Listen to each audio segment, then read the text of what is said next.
जोहार दोस्तों, स्वागत है आपके अपने YouTube चैनल एनके क्लासेस पर। तो आज हम हिंदी क्षितिज भाग 2 काव्य खंड, जो चैप्टर का नाम है सवैया और उनका कवि का नाम है देव। तो यह क्षेत्रीय कार्यकर्ता, उत्पाद सिपाही, झारखंड पुलिस और अन्य मैट्रिक स्तरीय परीक्षा के लिए यह टॉपिक महत्वपूर्ण है। तो चलिए बिना समय गवाए शुरू करते हैं इस वीडियो को।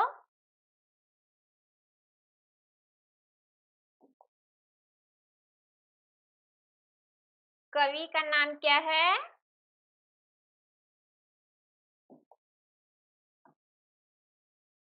देव। तो देव के बारे में जानेंगे। देव का जन्म इटावा उत्तर प्रदेश में सन 1673 में हुआ था। उनका पूरा नाम देवदत्त द्विवेदी जी था। देवदत्त द्विवेदी था। देव के अनेक आश्रयदाताओं में औरंगजेब के पुत्र आजम शाह भी थे, परंतु देव को सबसे अधिक संतोष और सम्मान उनकी कविता के गुणग्राही आश्रयदाता भोगीलाल से प्राप्त हुआ। उन्होंने उनकी कविता पर रिझ कर लाखों की संपत्ति दान की। उनके काव्य ग्रंथों की संख्या 52 से 72 तक मानी जाती है। उनमें से रसविलास, भावविलास, काव्य रसायन, भवानी विलास आदि देव के प्रमुख ग्रंथ माने जाते हैं। और उनकी मृत्यु सन 1767 में हुई। उनकी मृत्यु कब हुई? 1767 में। और जन्म कब हुआ था? 1673 में। देव रीति काल के प्रमुख कवि है। रीतिकालीन कविता का संबंध दरबारों आश्रयदाताओं से था। इस कारण उसमें दरबारी संस्कृति का चित्रण अधिक हुआ है। देव भी इससे अछूते नहीं थे, किंतु इस प्रभाव से जब जब भी मुक्त हुए, उन्होंने प्रेम और सौंदर्य के सहज चित्र खींचे। अलंकारिकता और श्रृंगारिकता उनके काव्य की प्रमुख विशेषताएं हैं। शब्दों की आवृत्ति के जरिए नया सौंदर्य पैदा करके उन्हें सुंदर ध्वनि चित्र प्रस्तुत किए हैं।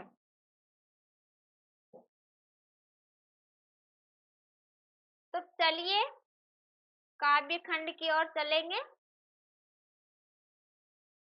पानी नुपुर मंजू बंजे कटी किकनी के धुनी की मधुराई। सांवरे अंग लसे पट पित हिये हुलसे बनमाल सुहाई।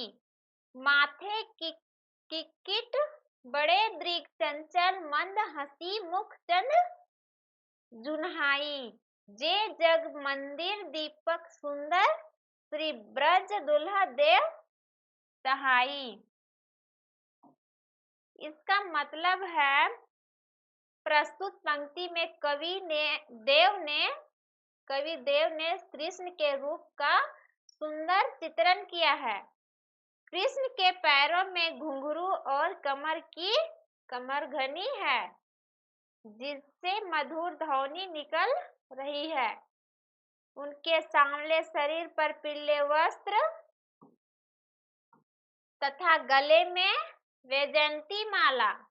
गले में कौन सा माला? वैजयंती माला सुशोभित हो रही है। उनके सिर पर मुकुट है तथा आंखें बड़ी बड़ी और चंचल है। आंखें कैसी है? बड़ी बड़ी और चंचल है। उनके मुख पर मंद मंद मुस्कुराहट है, जो चंद्र किरणों के समान सुंदर है। ऐसे श्री कृष्ण जगत रूपी मंदिर के रूप जगत रूपी मंदिर के सुंदर दीपक हैं और वज्र के दूल्हा प्रतीत हो रहे हैं। अब आएंगे कवित्व वन में। दार दुर्म पल्ला बिछोना नौ पल्लव के, सुमन झिंगुला सोहे तन छवि भारी दे, पवन झुलावे कैकी कीर बतरावे दे, कोकिल हिलावे हुलसावे कर तारी दे, पूरी पराग सो उतारो करे राई नौन, कंज कली गायिका लतान सिर सारी दे, मदन महिप जू को बालक बसंत ताही परताही जगावत गुलाब चटकारी दे। मतलब है इन पंक्तियों में कवि ने बसंत के आगमन की तुलना एक नव बालक के आगमन से करते हुए प्रकृति में होने वाले परिवर्तनों को उस रूप में दिखाया है जिस तरह परिवार में किसी नए बच्चे के आगमन पर सबके चेहरे खिल जाते हैं, उसी तरह प्रकृति में बसंत के आगमन पर चारों ओर रौनक छा गई है। प्रकृति में चारों ओर रंग बिरंगे फूलों को खिला देखकर ऐसा लगता है मानो प्राकृतिक राजकुमार बसंत के लिए रंग बिरंगे वस्त्र तैयार कर रही हो। ठीक वैसे ही जैसे घर के लोग बालक को रंग बिरंगे वस्त्र पहनाते हैं। पेड़ों की डालियों में नए नए पत्ते निकल आने से वे झुक सी जाती है। मंद हवा के झोंके से वे डालियां ऐसे हिलती डुलती है जैसे घर के लोग बालक को झुलाते हैं। बागों में कोयल, तोता, मोर आदि विभिन्न प्रकार के पंछियों की आवाज सुनकर ऐसा लगता है मानो वे बालक बसंत के जी बहलाव की कोशिश में हो। जैसे घर के सदस्य अपने अपने तरीके से विभिन्न प्रकार की बातें करके या आवाजें निकालकर बच्चे के मन बहलाने का प्रयास करते हैं। कमल के फूल भी यहाँ वहाँ खिलकर अपना सुगंध बिखेरते नजर आते हैं। वातावरण में चाहूं और विभिन्न प्रकार के फूलों की सुगंध इस तरह व्याप्त रहने लगती है जैसे घर की बड़ी बूढ़ी राई और नून जलाकर बच्चे को बुरी तरह से नजर छुटकारा दिलाने को टोटका करती है। बसंत ऋतु में सुबह सुबह गुलाब की कली चटककर फूल बनती है तो ऐसा जान पड़ता है जैसे बालक बसंत को बड़े प्यार से सुबह सुबह जगा रही हो। जैसे घर के सदस्य बच्चे के बालों में उंगली से कंघी करते हुए या कानों के पास धीरे चुटकी बजाकर उसे बड़े प्यार से जगाते हैं ताकि वह कहीं रोने ना लगे। आपका है कविता 2। फटिक सलानी सो सुधो सुधा मंदिर उदधि दधि को सो अधिकाई उमगे अमंद बाहर ते भीतर लो भीति न दिखाए दे दूध को सो फैलियो आंगन फरस बंद तारा सी तरुणी तामे ठाढ़ी झिलमिली होती मोतीन की ज्योति मिलियो मलिका को मकरंद आरसी से अंबर में आभा सी उजारी लगे प्यारी राधिका को प्रतिबिंब सो लगत चंद। इसका मतलब है इन पंक्ति में कवि ने पूर्णिमा की चांदनी रात में धरती और आकाश के सौंदर्य को दिखाया है। इसमें कौन सा सौंदर्य को दिखाया है? आकाश के सौंदर्य को दिखाया है। पूर्णिमा की रात में धरती और आकाश में चांदनी की आभा इस तरह फैली है जैसे स्फटिक यानी प्राकृतिक क्रिस्टल नामक शिला से निकलने वाली दुधिया रोशनी संसार रूपी मंदिर पर ज्योतित हो रही हो। कवि की नजर जहाँ कहीं भी पड़ती है वहाँ उन्हें चांदनी ही दिखाई पड़ती है। उन्हें प्रतीत होता है जैसे धरती पर दही का समुद्र हिलोरे ले रहा हो। चांदनी इतनी झीनी और पारदर्शी है कि नजरें अपनी सीमा तक स्पष्ट देख पा रही है। नजरों को देखने में कोई व्यवधान नहीं आ रहा। धरती पर फैली चांदनी की रंगत फर्श पर फैले दूध के झाग के समान उज्जवल है तथा उसकी स्वच्छता और स्पष्टता दूध के बुलबुले के समान झीनी और पारदर्शी है। इस चांदनी रात में कवि को तारे सुंदर सुसज्जित युवतियों जैसे प्रतीत हो रहे हैं जिनके आभूषणों का आभा मल्लिका पुष्प के मकरंद से मिली मोती की ज्योति के समान है। संपूर्ण वातावरण इतना उज्जवल है कि आकाश मानो स्वच्छ दर्पण हो जिसमें राधा का मुख्य चंद्र प्रतिबिंब हो रहा हो। यहाँ कवि ने चंद्रमा की तुलना राधा के सुंदर मुखड़े से की है।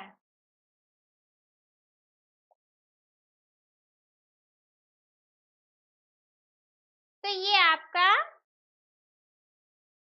सेवैया जो काव्य खंड और कवि का नाम देव था। तो ये आपको कविता समझ में आ गया होगा। तो अब चलिए इनका एमसीक्यू करने के लिए जा रहे हैं। अगर जिनको आंसर पता होगा तो वो कमेंट में आंसर जरूर दें।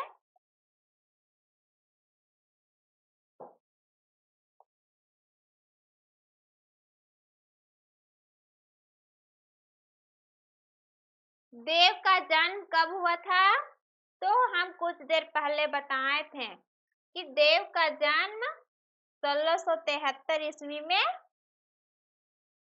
हुआ। देव का जन्म कहाँ हुआ था? इटावा उत्तर प्रदेश में हुआ था। देवदत्त का पूरा नाम हजारी प्रसाद द्विवेदी, महावीर प्रसाद द्विवेदी, देवदत्त द्विवेदी या देवेंद्र नाथ द्विवेदी। इनका पूरा नाम देवदत्त द्विवेदी। औरंगजेब के पुत्र का क्या नाम था जिसने देव को आश्रय दिया? आजम शाह नाम था। देव को सर्वाधिक संतोष तथा सम्मान किससे प्राप्त हुआ? अकबर से, फिरोज शाह से, भोगीलाल से, आजम शाह से? भोगीलाल से हुआ। किस राजा ने देव की कविता से खुश होकर उन्हें लाखों की संपत्ति दान दी थी? कविता को खुश होकर उन्हें लाखों की संपत्ति दान में दे दी। भोगीलाल ने दी थी। देव की काव्य ग्रंथों की संख्या कितनी मानी जाती है? 52 से 72 तक। देव किस काल के प्रमुख कवि हैं? आदिकाल, भक्ति काल, आधुनिक काल या रीति काल? आप लोग को पढ़ाए थे रीति काल। रीतिकालीन कविताओं में किस संस्कृति का चित्रण सर्वाधिक हुआ है? दरबारी संस्कृति का चित्रण सर्वाधिक हुआ है। देव की रचनाओं के प्रमुख अंग क्या है? अलंकारिकता तथा श्रृंगारिकता।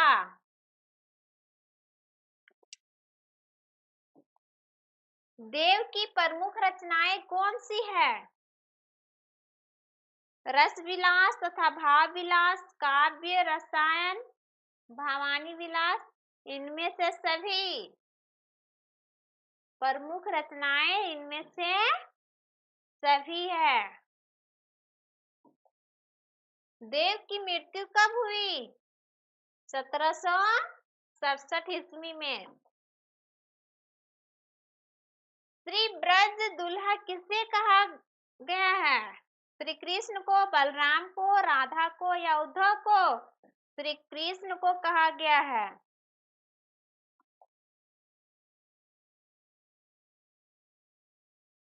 सेवई में किसके राजसी रूप का वर्णन है?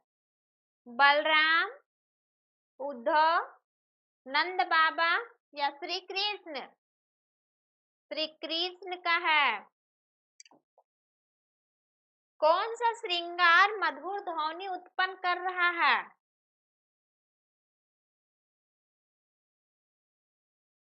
राधा का पायल, कृष्ण का पायल, बलराम का पायल, उद्धव का प्रेम संदेश। इसका आंसर कृष्ण का पायल।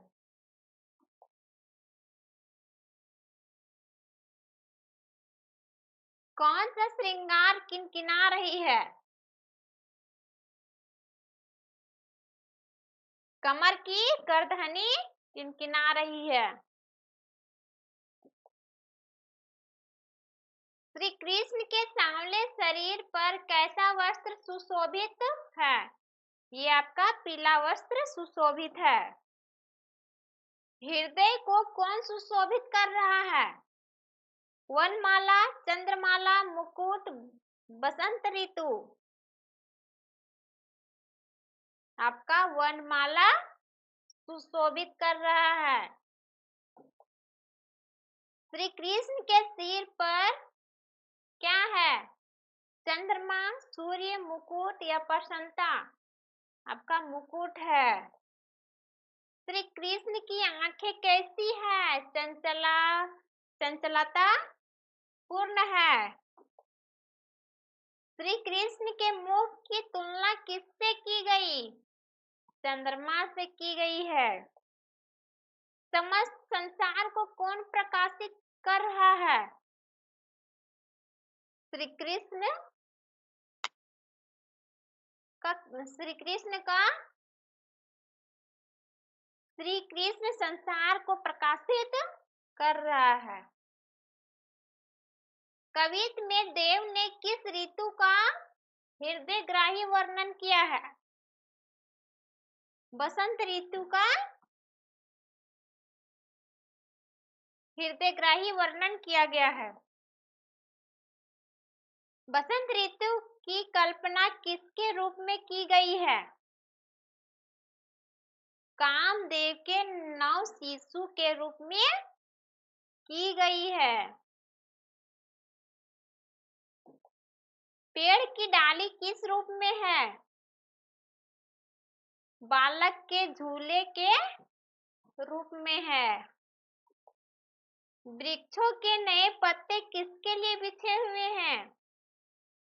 श्री कृष्ण के लिए, राधा के लिए, बच्चों के पालने के लिए या गोपियों के लिए? बच्चों को पालने के लिए। कौन स्वयं बच्चों को झुलाती है? हवा झुलाती है। बालक का मन कौन बहलाते हैं? श्री कृष्ण। पेड़ की डाली के झूले, मोर तथा तोता, मोर तथा कोयल। मोर तथा तोता मन को बहलाते हैं, बालक का मन बहलाते हैं।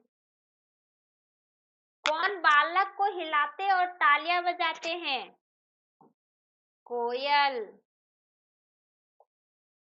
कामदेव का बालक किसे कहा गया है? बसंत ऋतु को, शरद ऋतु को, ग्रीष्म ऋतु को, वर्षा ऋतु को? बसंत ऋतु को। कवित्व में कैसी पूर्णिमा का वर्णन किया गया है? शरद कालीन का वर्णन किया गया है। किसे पत्थर से बने स्फटिक के समान बताया गया है? चंद्रमा को, सूर्य को, आकाश को, पाताल को? आकाश को।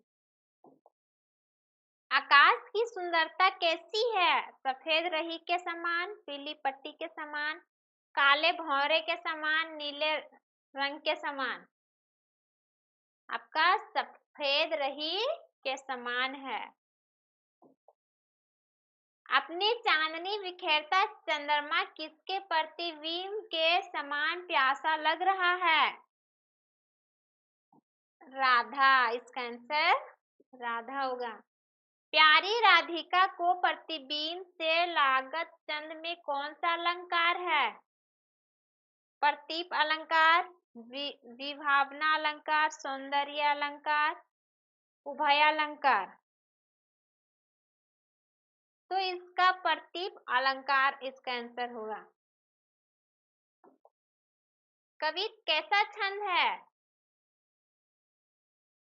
वार्णिक छंद है। कवि किस कवि की रचना है? ये देव की रचना है। सेवैया किसकी रचना है? ये भी आपका देव की रचना है।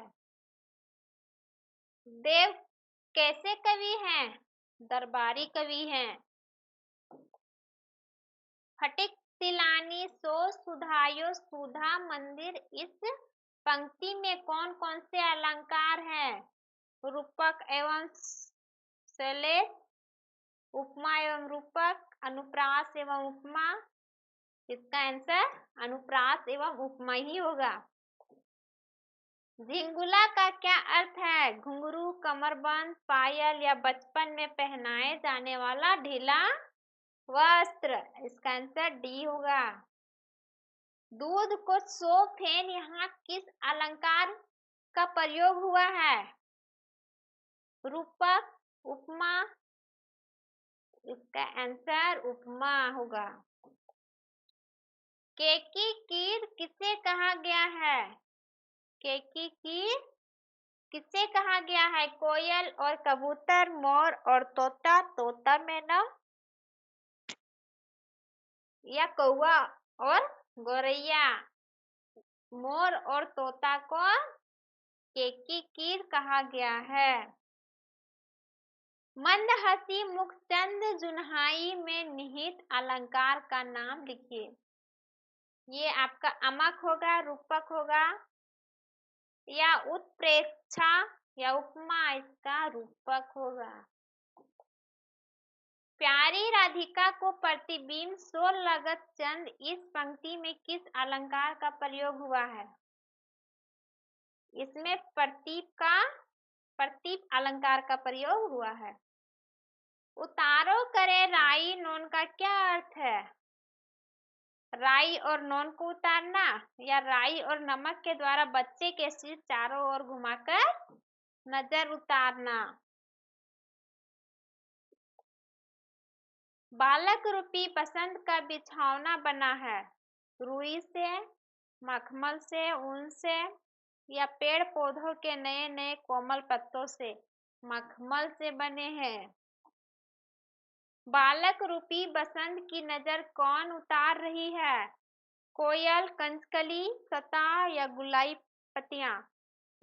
कंजकली उतार रही है। कवि को कृष्ण के चेहरे पर फैली मुस्कान कैसी लग रही है? फूल के समान, चंचल मछली के समान, चांदनी के समान, पवित्र जल के समान? ये चांदनी के समान लग रही है। फूल की सुगंध मिली हुई? मल्लिका, चमेली, चंपा, गुलाब? मल्लिका होगा।